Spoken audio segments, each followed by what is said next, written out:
ബില്ലുകളിൽ ഒപ്പിടാൻ രാഷ്ട്രപതിക്കും ഗവർണർമാർക്കും സമയപരിധി നിശ്ചയിച്ചതിൽ നിയമ പോരാട്ടത്തിനൊരുങ്ങുകയാണ് കേന്ദ്ര സർക്കാർ. സുപ്രീം കോടതി വിധി പുനഃപരിശോധിക്കാൻ കേന്ദ്രം ഹർജി നൽകും.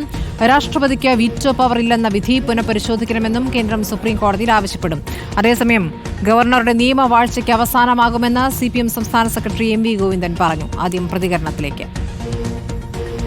ഗവർണർമാരും അതുപോലെ ഇന്ത്യ യൂണിയൻ പ്രസിഡന്റും സംസ്ഥാന നിയമസഭകൾ പാസാക്കുന്ന ബില്ലുകളോട് പ്രതികരിക്കേണ്ടത് എന്നത് സംബന്ധിച്ചുള്ള കൃത്യമായ കോൺക്രീറ്റ് ആയിട്ടുള്ള നിർദ്ദേശവും നിലപാടും സ്വീകരിച്ചിരിക്കുന്നു എന്നുള്ളത് വളരെയേറെ പ്രാധാന്യമുള്ള വിധിയായിട്ടാണ് സുപ്രീം കോടതി വിധിയെയും അതിൻ്റെ വ്യാഖ്യാനത്തെയും ഞങ്ങൾ മനസ്സിലാക്കുന്നത്. അതിനെതിരായ ചില പ്രതികരണങ്ങൾ കേരളത്തിലെ ഗവർണറുടെ ഭാഗത്തുനിന്ന് ഉൾപ്പെടെ ഉണ്ടായിട്ടുണ്ട്. പാർലമെന്റ് പാസാക്കിയിട്ടുള്ള ഭരണഘടനാപരമായിട്ടുള്ള നിയമങ്ങൾ അത് വ്യാഖ്യാനിക്കാനും വിശദീകരിക്കാനും മതിയാകുമോ? 2 ജഡ്ജിമാർ പറയുന്നതാണോ ശരി എന്നെല്ലാമുള്ള ചോദ്യങ്ങൾ ഉന്നയിക്കപ്പെട്ടിട്ടുണ്ട്. അതിലേക്കൊന്നും ഞാനിപ്പോൾ കടക്കാൻ ഉദ്ദേശിക്കുന്നില്ല. ഭരണഘടനാപരമാവണം. ഗവർണറായാലും പ്രസിഡന്റായാലും ജുഡീഷ്യറിക്ക് അതിൻ്റെതായ ഇടപെടൽ നടത്താനുള്ള ശേഷിയുണ്ട് എന്നിപ്പോൾ ഒന്നുകൂടി വ്യക്തമാക്കപ്പെട്ടിട്ടുണ്ട്.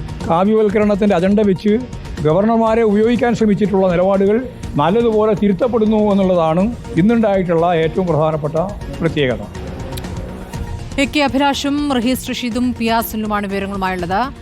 ആദ്യം അഭിലാഷിലേക്ക്. അഭിലാഷ്, ഇപ്പോൾ CPM തുടർച്ചയായി എടുത്തുകൊണ്ടിരിക്കുന്ന ഗവർണർമാരുടെ നിലപാടിനോട് വിമർശനം ഉന്നയിച്ചുകൊണ്ട് എടുത്തുകൊണ്ടിരിക്കുന്ന ആ നിലപാടിന് കിട്ടിയിരിക്കുന്ന ഒരു ബലമാണ് സുപ്രീം കോടതി ഉത്തരവ്. അതാണ് MV ഗോവിന്ദൻ ആവർത്തിച്ചു പറയുന്നത്. പക്ഷേ കേന്ദ്ര സർക്കാർ വീണ്ടും കോടതിയെ സമീപിക്കുന്നു എന്നതിനോട് എങ്ങനെയാണ് MV ഗോവിന്ദൻ പ്രതികരിക്കുന്നത്?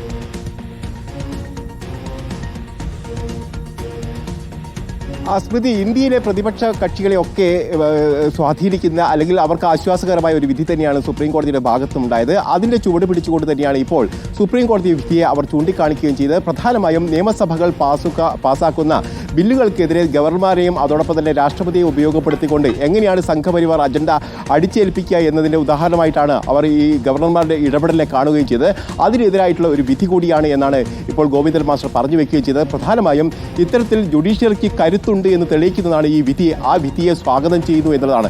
കാരണം ഒരു നിയമനിർമ്മാണ സഭ പാസാക്കുന്ന ബില്ലും അതോടൊപ്പം തന്നെ മറ്റു നിയമങ്ങളുമൊക്കെ ഇപ്പോൾ ഗവർണറോ അല്ലെങ്കിൽ രാഷ്ട്രപതിയോ ഒപ്പുവെക്കാതെ തന്നെ നിയമമാകുന്ന ഒരു അവസ്ഥയാണ് ഇന്ത്യൻ ചരിത്രത്തിൽ, ജുഡീഷ്യറിയുടെ ചരിത്രത്തിൽ തന്നെ ഇത് ആദ്യമായ ഒരു സംഭവമാണ് എന്നാണ് ഗോവിന്ദൻ മാസ്റ്റർ പറയുകയും ചെയ്തത്. ഏതായാലും ഇത് ഇന്ത്യൻ ജുഡീഷ്യറിയുടെ കരുത്താണ്. കാരണം ഇത്തരത്തിൽ കാവ്യവൽക്കരണം നടത്തുന്ന ആ ഘട്ടത്തിൽ പോലും, ഫാസിസ്റ്റ് മനോഭാവം വെച്ചു പുലർത്തുന്ന ആ ഘട്ടത്തിൽ പോലും ഇത്തരത്തിൽ ജുഡീഷ്യറിക്ക് ഇടപെടാൻ കഴിയുമെന്നോ എന്നുള്ളത് ഏറ്റവും പ്രധാനപ്പെട്ട കാര്യമാണ് എന്നാണ് MV ഗോവിന്ദൻ വ്യക്തമാക്കുകയും ചെയ്തത്. ഏതായാലും ഇപ്പോൾ ഈ ബില്ലിനെ അനുകൂലമായ നിലപാട് സ്വീകരിക്കുമ്പോൾ തന്നെ ഗവർണർ അടക്കം ഇതിനെതിരായി വന്നിട്ടുണ്ട്. അതിൻ്റെ നിയമസാധുത എന്താണ് എന്നുള്ള കാര്യത്തിനെക്കുറിച്ച് ഞാൻ പറയാൻ ആഗ്രഹിക്കുന്നില്ല. ഏതായാലും രാഷ്ട്രപതിയും ഗവർണറും പ്രധാനമന്ത്രി അടക്കമുള്ള ആളുകൾ ഭരണഘടനാപരമായി ചിന്തിക്കുകയും പ്രവർത്തിക്കുകയും വേണമെന്ന് തന്നെയാണ് MV ഗോവിന്ദൻ വ്യക്തമാക്കുകയും ചെയ്തത്. ശരി, പിയാസുലിലേക്ക്. ഇപ്പോൾ വളരെ സുപ്രധാനമായ വിധിയാണ് സുപ്രീം കോടതിയിൽ നിന്ന് വന്നിരിക്കുന്നത്. അത് രാഷ്ട്രപതിയുടെ അധികാരങ്ങൾ കൂടി ചോദ്യം ചെയ്യുന്ന രൂപത്തിലുള്ള വിധിയാണത്. സ്വാഭാവികമായി ഒരു നിയമനിർമ്മാണത്തിലൂടെ മറികടക്കുമോ എന്നുള്ള ചർച്ചകൾ ഉണ്ടായിരുന്നു. അതിനിടയ്ക്കാണ് സുപ്രീം കോടതിയെ തന്നെ വീണ്ടും കേന്ദ്ര സർക്കാർ സമീപിക്കാൻ പോകുന്നു എന്നുള്ള സൂചനകൾ. എന്താണ് കേന്ദ്രം കോടതിയിൽ ആവശ്യപ്പെടുക?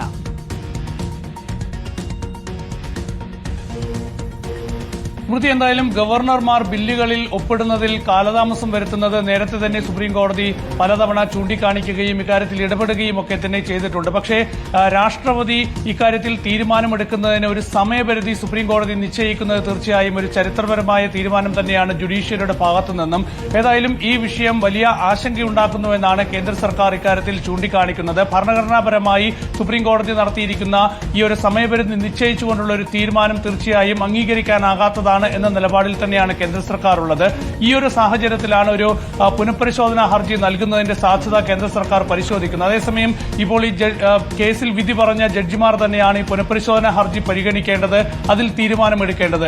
ഒരുപക്ഷെ പുനഃപരിശോധനാ ഹർജി തള്ളാനുള്ള തീരുമാനത്തിലേക്ക് ഈ 2 ജഡ്ജിമാർ വീണ്ടും പോവുകയാണെങ്കിൽ പിന്നീട് ആകെ കേന്ദ്ര സർക്കാരിന് മുന്നിലുള്ള ഒരു വഴി എന്നത് ഒരു തിരുത്തൽ ഹർജി നൽകുക എന്നാണ്, ക്യൂറേറ്റീവ് പെറ്റീഷൻ നൽകുക എന്നത്. അപ്പോൾ ഈ 2 ജഡ്ജിമാർ തന്നെയാണ് ഇങ്ങനെ ഒരു ഹർജി നൽകിയാലും അക്കാര്യത്തിൽ തീരുമാനമെടുക്കുക തീരുമാനമെടുത്ത് മുന്നോട്ട് പോകേണ്ടത്. ഏതായാലും ഈ രണ്ട് ജഡ്ജിമാർക്കിടയിൽ പുതിയ സാഹചര്യത്തിൽ എന്തെങ്കിലും ഒരു അഭിപ്രായ ഭിന്നതയുണ്ടെങ്കിൽ മാത്രമേ മറ്റൊരു സാധ്യതയിലേക്ക് കാര്യങ്ങൾ പോവുകയുള്ളൂ. പ്രത്യേകിച്ച് ഒരു ലാർജർ ബെഞ്ചിലേക്ക് കേസ് വിടാനുള്ളൊരു നീക്കത്തിലേക്കോ അല്ലെങ്കിൽ അതിന്റെ ഒരു സാധ്യത തന്നെയുള്ളൂ. ഏതായാലും ഇപ്പോൾ കേന്ദ്ര സർക്കാർ ആലോചിക്കുന്നത് കോടതിക്ക് മുൻപാകെ ഈ ഒരു പ്രതിസന്ധി ചൂണ്ടിക്കാണിക്കുക എന്നാണ്. പക്ഷേ ഇതൊരു ഓപ്പൺ കോർട്ടിലേക്ക് ഈ കേസ് വരുന്നില്ല എന്നൊരു പ്രതിസന്ധി കൂടി ഈ വിഷയത്തിൽ കേന്ദ്ര സർക്കാരിന് മുന്നിലുണ്ട്. ഏതായാലും തൽക്കാലം പുനഃപരിശോധന ഹർജി നൽകുക, അതും തള്ളുകയാണെങ്കിൽ ഒരു തിരുത്തൽ ഹർജി നൽകുക, അത്തരം നീക്കങ്ങളുമായി മുന്നോട്ട് പോവുക എന്നാണ് കേന്ദ്ര സർക്കാരിന് ഇപ്പോഴത്തെ നീക്കം. ഏതായാലും ഇത് ജുഡീഷ്യറിയും ലെജിസ്ലേറ്റീവും തമ്മിലുള്ള ഒരു പോരിലേക്ക് വഴി തുറക്കും ഈ സംഭവം എന്ന കാര്യത്തിൽ യാതൊരു സംശയവുമില്ല. നേരത്തെയും കോടതികളും പാർലമെന്റും തമ്മിലുള്ള തർക്കങ്ങൾ നേരത്തെ പലതവണ ഉണ്ടായിട്ടുണ്ട്. ഏതായാലും അതിന്റെ ഒരു പുതിയ ഘട്ടത്തിലേക്ക് അത് നീങ്ങുന്നു എന്ന് വേണമെങ്കിൽ ഇപ്പോഴത്തെ സുപ്രീം കോടതി ഈ വിധിയുടെ പശ്ചാത്തലത്തിൽ നമുക്ക് വിലയിരുത്താവുന്നതാണ്. ഏതായാലും സുപ്രീം കോടതി വിധി പൂർണ്ണമായി അംഗീകരിക്കാനാകില്ല എന്ന നിലപാടിൽ തന്നെയാണ് കേന്ദ്ര സർക്കാർ ഇപ്പോഴുള്ളത്. ശരി, രാഷ്ട്രപതി പാലിക്കേണ്ട നടപടിക്രമങ്ങളിൽ കൃത്യമായ നിർദ്ദേശം നൽകിക്കൊണ്ടാണ് സുപ്രീം കോടതി ഉത്തരവുണ്ടായിരിക്കുന്നത്. അതാണ് കേന്ദ്രത്തെ ചൊടിപ്പിച്ചിരിക്കുന്നത്. ഗവർണർ ബില്ല് അയച്ചു 3 മാസത്തിനകം രാഷ്ട്രപതി രണ്ടിലൊരു തീരുമാനമെടുത്തിരിക്കണം. ഒന്നുകിൽ ബില്ല് അംഗീകരിക്കുക അല്ലെങ്കിൽ എതിർക്കുക എന്നതാണ് ഒന്ന്. രാഷ്ട്രപതി തിരസ്കരിക്കുന്നത് മണി ബിൽ അല്ലെങ്കിൽ അത് നിയമസഭയുടെ പുനഃപരിശോധനയ്ക്കും ഭേദഗതിക്കുമായി തിരിച്ചയക്കാൻ ഗവർണർക്ക് രാഷ്ട്രപതി നിർദ്ദേശം നൽകണം. തുടർന്ന് നിയമസഭ പുനഃപരിശോധന കഴിഞ്ഞ 6 മാസത്തിനകം ബിൽ വീണ്ടും രാഷ്ട്രപതിക്ക് അയക്കണം. ആ ബിൽ അനന്തമായി അയക്കുന്നത് ഒഴിവാക്കണം എന്നുള്ളതും സുപ്രീം കോടതി നിർദ്ദേശമാണ്.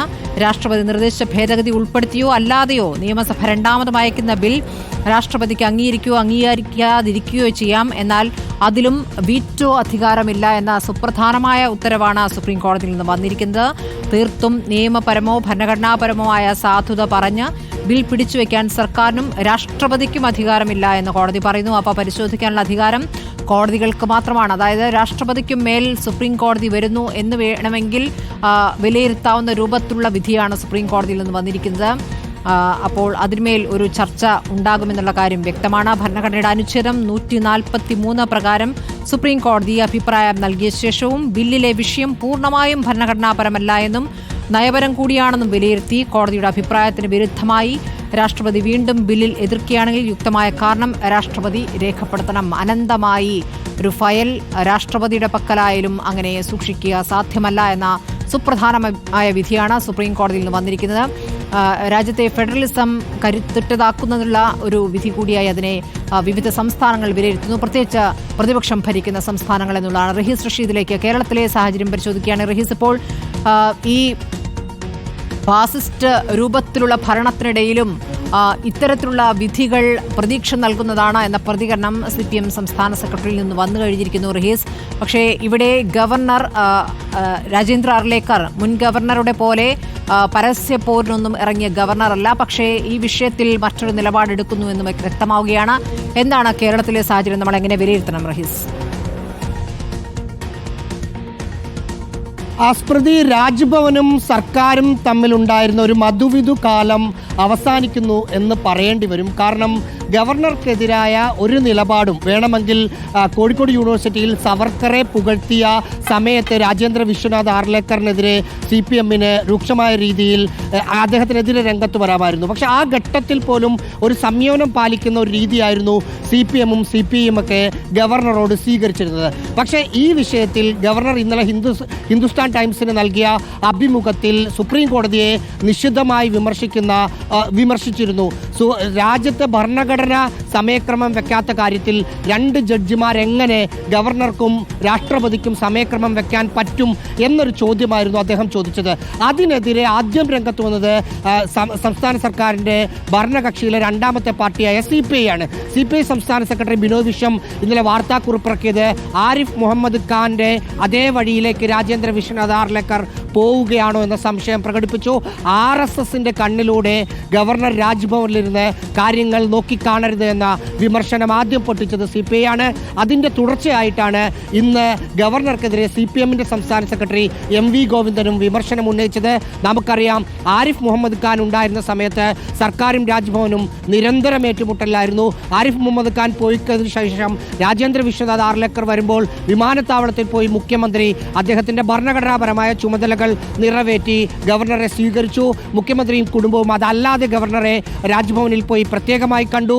ഗവർണറെ ചായ സൽക്കാരത്തിൽ പങ്കെടുത്തു. കുറെ കാലമായി നിലനിന്നിരുന്ന അല്ലെങ്കിൽ തടസ്സപ്പെട്ടിരുന്ന ആ ബന്ധം പുനഃസ്ഥാപിച്ച് നല്ല രീതിയിൽ മുന്നോട്ട് പോകുന്നതിനിടെയാണ് സുപ്രീം കോടതിയുടെ വിധി വരുന്നതും അതിനെതിരായ നിലപാട് ഗവർണർ എടുക്കുന്നതും ഗവർണർക്കെതിരെ LDFിലെ 2 പ്രധാനപ്പെട്ട കക്ഷികൾ ഇതിനകം തന്നെ രംഗത്ത് വന്നതും. സ്മൃതി, ശരി, വളരെ സുപ്രധാനമായ വിധി വരുമ്പോൾ ആ വിധിക്കെതിരെ കേന്ദ്രം വീണ്ടും നിയമ പോരാട്ടത്തിന് ഒരുങ്ങുന്നു എന്നുള്ള വിവരങ്ങളാണ് പുറത്തുവരുന്നത്. പക്ഷേ ഇപ്പോഴത്തെ വിധിയിൽ പ്രതിപക്ഷം ഭരിക്കുന്ന സംസ്ഥാനങ്ങൾ സന്തോഷത്തിലാണ്. തമിഴ്നാട് ഇതിനകം തന്നെ ബില്ലുകൾ പാസാക്കിക്കൊണ്ട് ഗവർണറുടെ ഒപ്പില്ലാതെ തന്നെ പാസാക്കിക്കൊണ്ടുള്ള തീരുമാനത്തിലേക്ക് കടക്കുകയും ചെയ്തിരിക്കുന്ന ഈ ഘട്ടത്തിലാണ് വിഷയം ഗൗരവത്തിലുള്ളതാകുന്നത്. പി.ആർ. സുനിലും AK അഭിലാഷും റഹീസ് റഷീദുമാണ് വിശദാംശങ്ങൾ നൽകിയത്.